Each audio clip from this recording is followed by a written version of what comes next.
Salut à tous, épisode 22. Enfin, les Andiamo Ragazzi se sont transformés en une Scuderia Ferrari. Évidemment, tout ça a été basé sur l'ancienne Bahrain Merida qui a finalement passé le relais à Andiamo Ragazzi. Ensuite, c'est la Scuderia Ferrari, ni plus ni moins, qui est venue reprendre cette équipe. Voilà, on est début 2020 et on accueille avec joie Peter Sagan et Alberto Contador pour un retour après 2 années de retraite en famille, tranquille avec sa Ferrari. Ça va pas lui changer, sauf que ça va être un vélo à la place d'une voiture. Voici ce que je considère comme nos leaders. Voilà, ils sont 4,5, parce que Bonifacio, il n'a pas non plus vocation à jouer les mêmes rôles qu'un Nibali ou qu'un Contador ou même un Moscon, voire un Sagan, mais quand même, il aura son mot à dire. Alors, qu'est-ce qu'on peut bien pouvoir offrir à l'ami Nibali, sachant qu'il a plus ou moins tout gagné? Je vais tenter Liège-Bastogne-Liège. Voilà.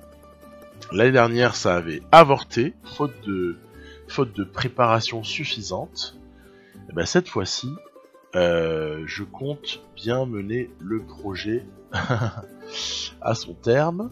Ensuite, pour Contador, je serai plus sur des objectifs de type course World Tour par étape pendant une première partie d'année, et ensuite lui demander d'enchaîner Tour de France, Vuelta, avec un rôle qui sera à définir suivant un petit peu les circonstances de course. Parce que n'oublions pas qu'il y a un Christopher Froome qui rôde et qui cherche un 5e tour. Donc voilà. Ensuite, Peter Sagan. Et oui, dans la partie, il n'a pas gagné à Roubaix. Donc il va falloir un peu lui gonfler son palmarès à Peter Sagan. Parce qu'en fait, c'est quelqu'un qui, à 30 ans, n'a pas gagné tout ce qu'on aurait pu estimer qu'il était en mesure de gagner. Donc on va essayer là encore de petit peu compenser virtuellement tout ça. Et puis il y a quelqu'un à ne pas mésestimer parce qu'il a aussi fait des progrès en montagne. Regardez, il est passé à 74. C'est un bon spécialiste de contre-la-montre. Il est très bon puncher, très endurant. C'est un coureur de pavé d'excellente qualité.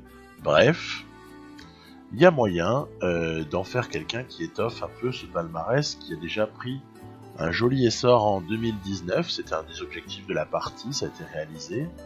Puis après, il y a l'école Brelli, Marcato, Demarchi, etc., qui sont tous d'une valeur intéressante. Vous voyez par exemple là les avancements de barres de préparation d'objectifs qui dépendent un peu de ce que j'ai déjà fixé à chacun. Donc tout ça a déjà été fait en amont. Et puis, attirer l'attention sur les petites progressions de notes de Bonifacio. C'est joli, le 79 en endurance notamment. Reami, le petit jeune là, qui vraiment... c'est joli, 78 en montagne et tout. On approcherait presque d'un Mézet qui manque les notes de physique. Et puis le petit Bugno. Un nom qui parle, Bugno. À suivre. Il va falloir le développer celui-là. Et puis après, il y a évidemment tous les autres équipiers. Alors, j'ai décidé de ne pas finalement signer Henrik Mas, puisque cela ferait doublon avec la partie de Soninck Quick Step, et j'ai pour principe, comme ça, quand j'ai plusieurs carrières, de ne pas prendre les mêmes coureurs dans plusieurs équipes, sinon on est un peu en train de radoter, quoi. Voilà, donc j'ai pris un petit coureur espagnol, Verona. Voilà. Ensuite, ça c'est un petit récap de ce qui s'est passé au niveau des mouvements. On voit que par exemple les Education First, ils ont craqué.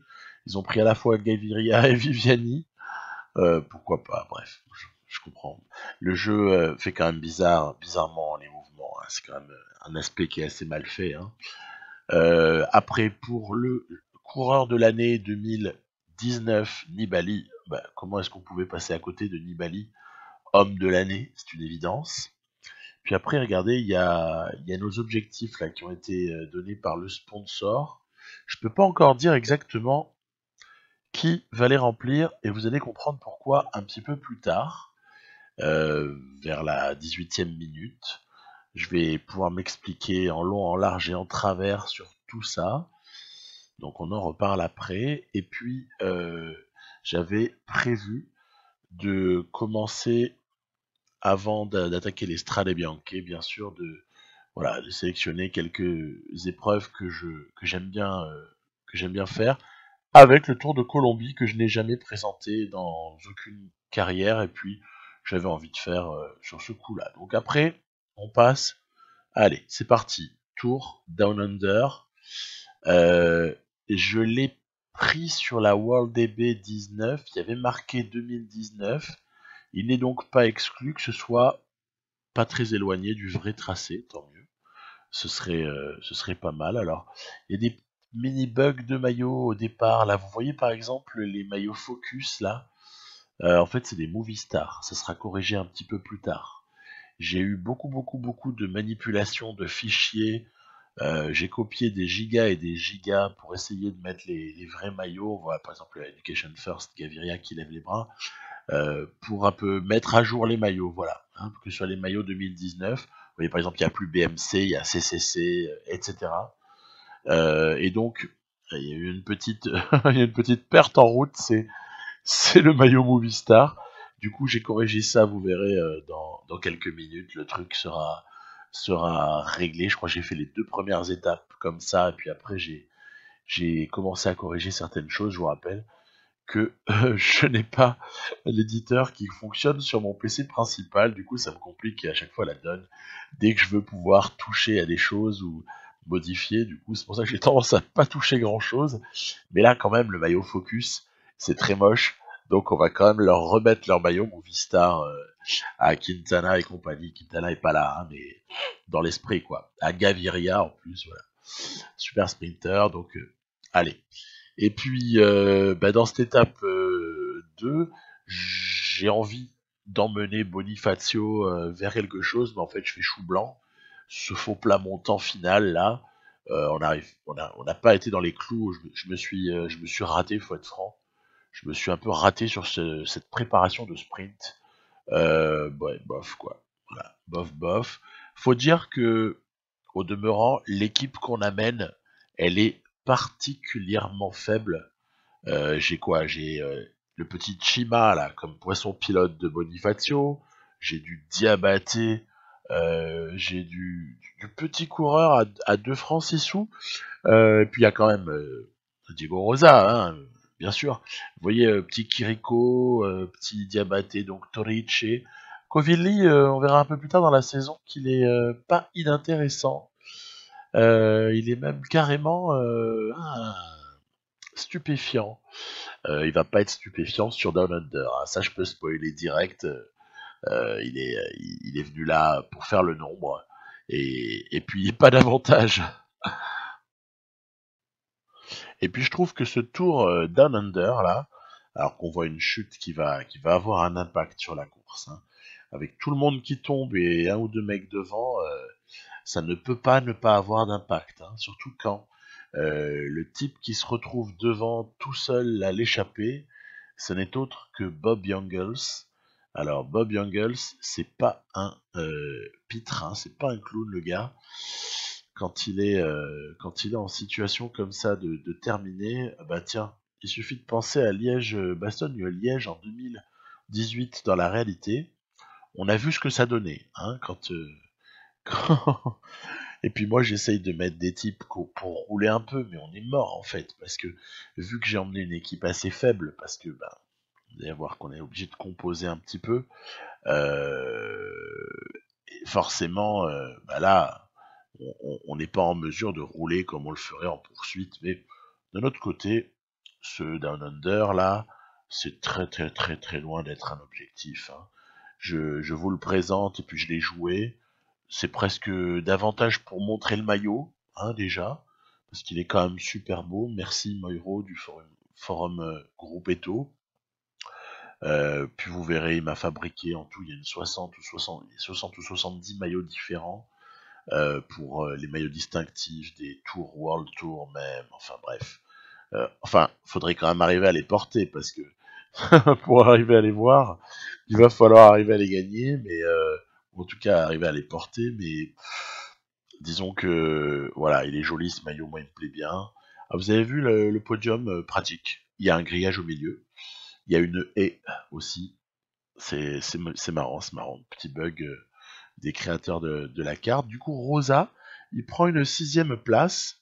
Il reste encore 3 étapes, hein, mais voilà. Il est 6e. Bon, finalement, pas si moche que ça, hein, 6e, quelque part. Ça, ça a du sens. Il y a La Philippe, il y a Youngles, il y a Dan Martin, il y a même Michael Matthews qui est particulièrement performant là sur ce Down Under. Donc ouais, il n'y a pas vraiment à rougir. 6e. J'aurais bien aimé top 5, donc on va voir si c'est encore gérable d'aller gratouiller une place et puis voilà, hein, c'est tout. Hein. Donc on est là un peu pour prendre la température. Vous avez vu, il y a encore eu de la chute et tout. Je trouve que depuis quelques semaines, j'ai plus de chutes que je n'en avais auparavant. Dans les parties, vous avez vu Diabaté, la petite maillot blanc là, le meilleur jeune distinctif là sur le Down Under, personnalisé Ferrari. Vous voyez, donc je vous parlais de maillot un petit peu particulier, voilà, c'en est un. Voilà, donc Rosa va quand même un peu tenter sa chance sur cette étape 4. On est sur le scénario idéal du puncher, hein, c'est-à-dire une arrivée en descente qui suit une petite difficulté sur laquelle il y a moyen de faire une diff. Puis après, voilà, j'ai roulé à blinde dans la descente, regardez. Derrière à la Philippe et Matthews. Et allez, on y croit à l'écart là. Hein. On y croit, me dites pas qu'on n'y croit pas. Moi j'y crois. J'y crois, bah en fait, bah non. Hein, c'est Sylvain Dillier qui avait gagné l'étape. Mais en fait, derrière, il n'y a pas d'écart. Donc voilà. Du coup, ben Rosa, il reste 6ème. Hein. Pas grave. C'est comme ça, ouais. Diego Ulissi aussi, qui est pas moche. Hein. Il est en bonne forme dans ce début d'année là. Les routes sont jolies, hein. C'est pas mal fichu. J'aime beaucoup l'habillage en fait de ces courses là. Je trouve que c'est plus joli que ça ne l'était dans d'autres versions, notamment la version de base du jeu, celle sortie en fin juin dernier, fin juin 2018. Puis là, on va encore essayer d'emmener Bonifacio pour essayer d'aller chercher une place, hein, bien sûr. Une place, pas la victoire d'étape, ce serait trop beau. Ben, en fait, vous voyez, on se fait même carrément sauter par la fusée Gaviria. Bon, j'ai l'impression que sur Gaviria, il n'y a pas grand chose à faire, hormis si Bonifacio progresse encore un peu, ou alors il faudrait qu'il ait un plus 5 ou que sais-je. On n'a pas été servi au niveau des formes du jour dans ce Tour Down Under. Ça n'a pas été un grand cru sur les plus 4 ou les plus 5. On a été, je crois même qu'il n'y en a pas eu un seul, quoi, alors qu'il y avait moyen. Hein. Il y avait moyen, parce que par exemple, quand vous voyez Bonifacio à plus 3 en prévisionnel, le plus 3 peut devenir plus 5, mais il peut aussi devenir 0. Voilà, je crois qu'il y a du 1, moins 3 plus 3 par rapport à la forme du jour annoncé. Bah, en l'occurrence, évidemment, on va jamais aller à 6, hein, c'est pour ça que je dis entre 5 et 0 du coup. Mais bon, on n'a pas eu vraiment l'opportunité d'avoir un peu de chance, mais c'est pas grave, hein, c'est pas grave. Donc bah là, on est sur une arrivée super classique sur Down Under, c'est le Willonga Hill. C'est un rendez-vous obligatoire hein, sur Down Under. Alors il se trouve que sur ce coup-là, cette arrivée donc à Willonga Hill est placée en 6ème étape, donc c'est plutôt sympa. Je trouve que globalement, ce Down Under aura été plus ouvert aux punchers qu'il ne peut l'être sur bien d'autres profils. On va faire ce qu'on peut, on va s'accrocher, mais regardez Bob Jungels. Il va taper à la Philippe et Dan Martin, ainsi même que Diego Ulissi, donc client quoi, hein. Client le Bob. Hein. Il va se le chercher son Dan Under et puis il l'a pas volé, hein, c'est le moins qu'on puisse dire. Donc bah écoutez, moi ça me fait plutôt plaisir. Bob Jungels, c'est un coureur que j'apprécie. Bah, le pauvre Diego Rosa n'aura pas été payé, en tout cas de ses efforts, puisqu'il va du coup être 6ème au général final, voilà. hommage à Bonifacio, hein. Mine de rien, il fait top 10, c'est pas ridicule, hein. C'est pas ridicule du tout, et puis on va enchaîner avec la fameuse classique Cadel Evans, donc celle qui se court petite semaine après la fin de Down Under. Eh bien, j'aime bien cette course, je l'aime bien, et j'aime bien le tracé que vous allez voir, parce qu'il est beaucoup plus habillé. Alors des fois, on traverse des immeubles, hein, faut pas se choquer, mais globalement, c'est plus joli, les routes sont plus étroites, on voit qu'en fait, on est un peu sur quelque chose de sinueux, qui passe plus ou moins dans des bourgades ou dans des petites villes. Après, c'est un circuit sur le final, hein, bien sûr, hein. C'est un circuit, on a vu là, un petit peu juste avant l'arrivée, ce qu'il pouvait y avoir comme enchaînement. Puis en fait, il va y avoir un groupe là comme ça d'une grosse vingtaine de coureurs qui va se dégager dans un premier temps. On est encore relativement loin de l'arrivée, on était à 12-15 bornes, hein. Ça s'est dégagé. Alors on a Chima qui s'était fait larguer alors que c'est le poisson pilote. Moi, je joue tout pour Bonifacio, hein. Sur un coup comme ça, y a même pas à réfléchir, hein. Il a déjà fait chou blanc en Australie, enfin en tout cas du côté de Down Under, Bonifacio. Il faut qu'il aille chercher cette classique là, hein, c'est impératif. Donc oui, bah, je trouve que c'est amusant, on slalom entre les maisons et tout, c'est assez, c'est assez joli, c'est assez joli. Pour un peu, on se croirait dans, dans un paysage européen de petits villages ou comme ça. C'est pas très typique australien, je trouve tout ça, mais bon, pourquoi pas. Dernière petite difficulté, on va demander à Kiriko de protéger Rosa qui va appuyer sur l'accélérateur avec Chima qui est calé dans la roue.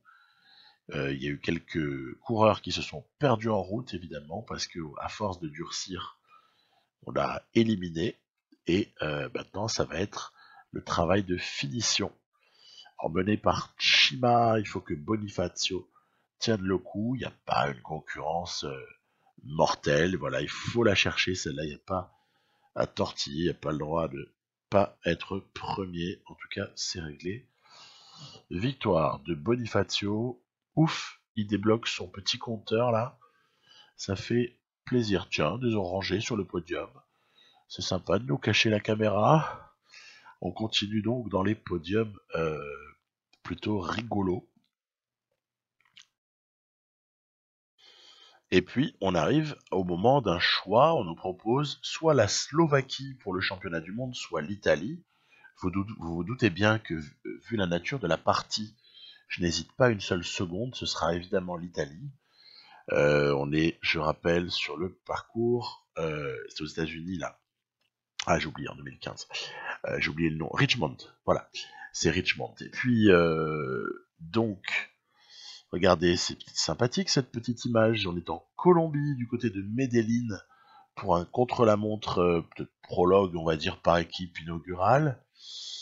Ouais, mais c'est là qu'on va un peu moins rigoler, en fait.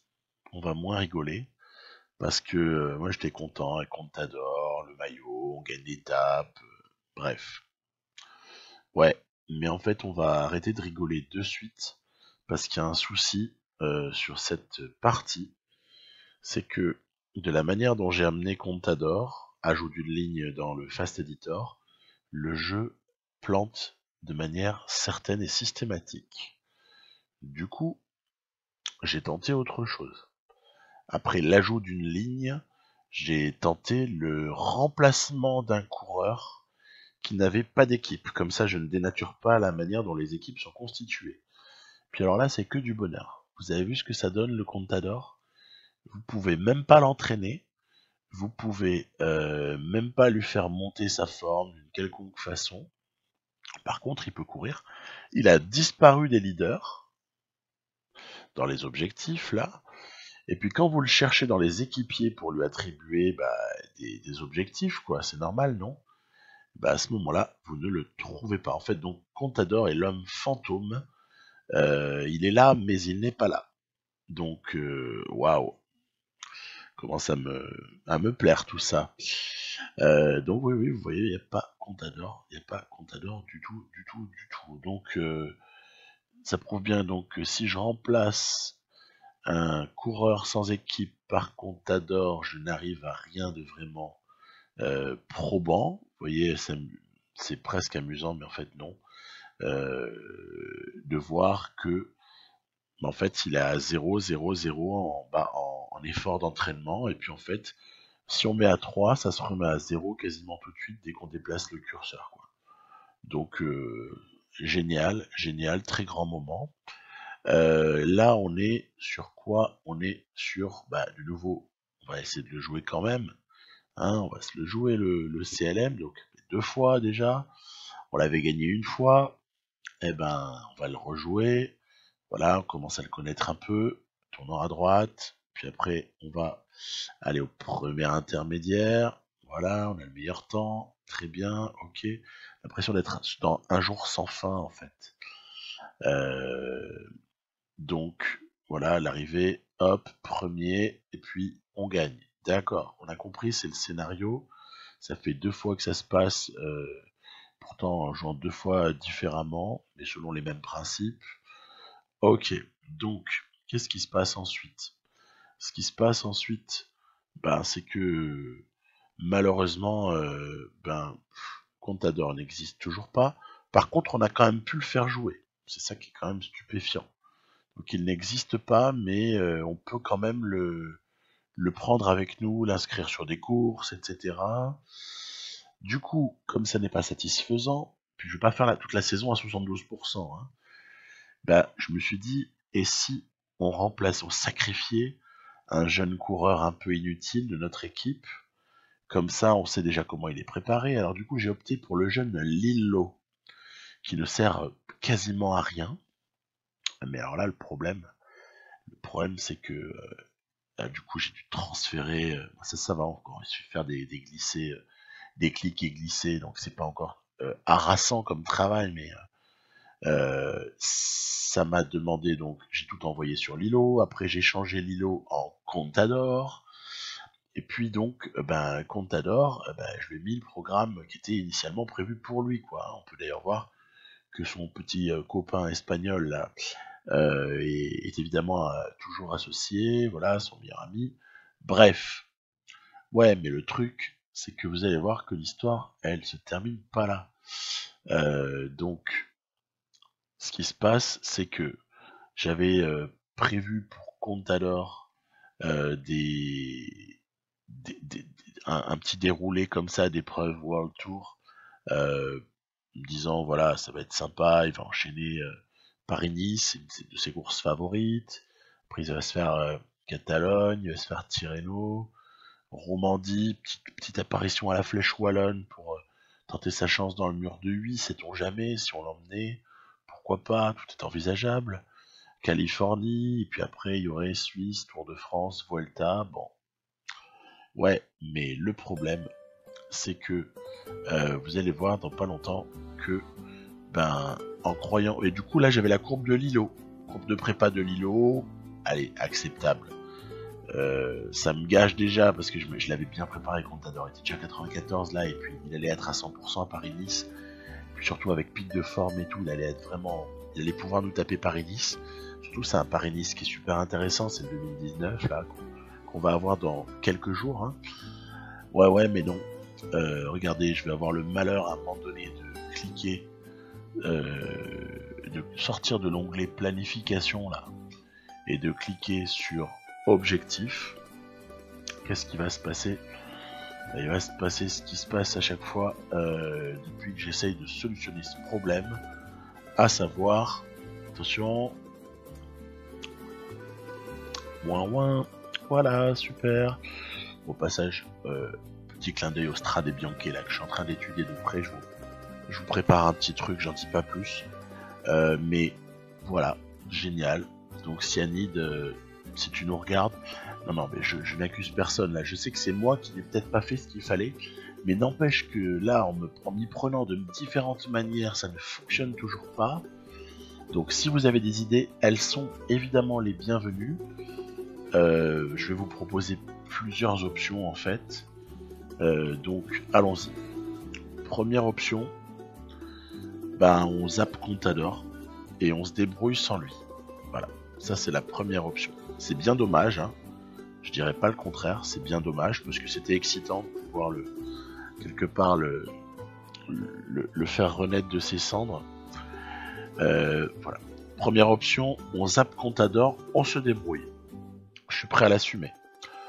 Deuxième option, on le conserve, on le paye, pas grave, on a de l'argent. Mais on ne l'utilise jamais en espérant que ça ne fasse du coup pas planter la partie et puis j'ajuste sa fin de contrat fin 2020, comme ça après on oublie l'histoire et ça restera un mauvais souvenir mais ça ne nous aura pas impacté. Mais là je suis même pas sûr qu'en faisant ça je suis même pas sûr qu'il n'y ait pas un moment donné où ça peut poser des soucis, mais a priori on avait avancé jusqu'au 6 février donc pourquoi pas avancer plus loin si le mec n'a pas de course à courir. Finalement, le problème s'est déclenché à partir du moment où il avait une course. Donc, ça, c'est un élément à prendre en compte. Troisième option, ben, je le vire et je recrute un grimpeur à sa place. Voilà. Je peux le prendre, c'est facile à éditer. Puis on se dit que finalement, il y a eu une rupture de contrat quelque part, et puis on a signé ce type-là, et puis voilà. Après tout, c'est pas un truc qui est jamais arrivé non plus, quoi. Enfin, après, ça arrive rarement sur des stars, hein, donc côté réalisme, bonjour. Mais bon, après tout, c'est acceptable. Puis la quatrième solution, c'est que quelqu'un d'entre vous me donne une manière un antidote pour continuer comme ça et pas avoir besoin de tout refaire, parce que sinon la cinquième, c'est de se remettre au 28 décembre, entre guillemets, et puis de tout retaper, et puis ça, j'en ai pire que pas envie du tout, voilà. Donc, j'attends vos avis. J'aurais aimé que ça se passe autrement, j'aurais aimé plutôt faire du tour de Colombie, au lieu de parler de problèmes de type informatique, avec des trucs qui sont finalement pas conformes à ce que le jeu attend, hein, faut quand même être honnête.